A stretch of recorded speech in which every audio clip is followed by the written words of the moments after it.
This is Michael Orrell of MobileBurn.com, and today I have with me the HTC S740. This is a new Windows Mobile 6.1 smartphone device. Standard edition, no touchscreen. It's a extension, I guess you would say, of the S720 and S730s that we've seen before. As such, it features a horizontally sliding out QWERTY keyboard, although in the case of the S740, like this, you can see it's a 4-row QWERTY keyboard, which makes it a much more conventional layout, a lot easier to use. The overall styling of the device is very much like HTC's Touch Diamond. You can see, glossy front, and on the back it's faceted just like the Touch Diamond, although in this case it's a kind of a soft touch matte finish, which stays much cleaner looking. It's a lot nicer to have. The gloss surface on the HTC Touch Diamond gets kind of scratched up a little too easily, and it really gets dirty looking quite quickly. You can see this is a pretty long device. Kind of looks like a TV remote control at times. Controls are pretty simple. On the left-hand side here we have volume up and volume down. Nice D-pad. It's a plastic ring around it. There's no kind of scrolling or zooming functions like on the Touch Diamond, but it is very easy to grab either from the top to the bottom or just with the fingertip. I really like it a lot. Control cluster, soft keys, home, and back buttons here. These two little plastic slabs, though, those are the call, send, and end buttons, and they're probably the biggest flaw in the design of the device. They're really kind of hard to get to. You don't have to use them too often, and you can use any key answering options and things like that to make it a little easier to answer incoming calls. So it's not that big of a deal, but keypad's quite nice. Very square, very laid out, very well laid out, and it's close to the bottom of the phone. But that's not too much of a problem. It seems to still have a pretty good feel, even in spite of the long length of the phone. Up top, simple power button also brings up a shortcut menu. For locking a device, task manager, and changing profiles real quickly. Not too much on the right-hand side of the device other than the camera shutter button. The camera, which is seen here on the back, is a 3.2 megapixel camera, just like on the Touch Diamond, except it lacks the Diamond's autofocus capabilities. The keypad, the QWERTY keyboard rather, like I said, it's very nicely laid out, so everything is where it's supposed to be. Nice space bar, separate large enter key, delete keys, there's even arrow keys here.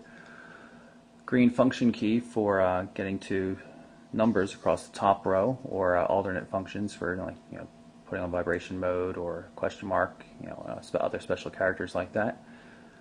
Separate control, shift, tab keys. Shortcuts for messaging and SMS, MMS, or email messaging, I suppose that would be. The keys are very flat, very tightly fitted up against each other. Not the greatest tactile feedback in the world, but it's pretty usable. I think really what would make the keyboard more usable is if it were a little more compact, like on the devices like the Trios and the Samsung Blackjacks. I think actually the width of this keyboard makes it a little problematic for typing. But it does have all the keys you need, and it's really well laid out too. So.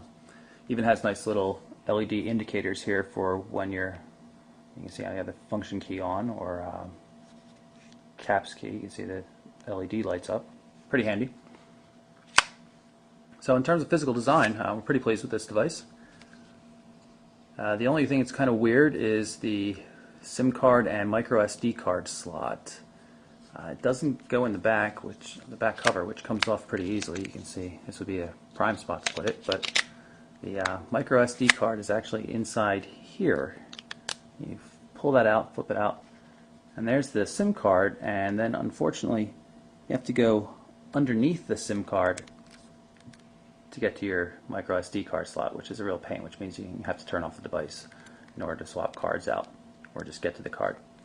So we're not real pleased with that, but otherwise no real faux pas in terms of the design of the S740. And if you're interested, there's also the S743, which is a US variant.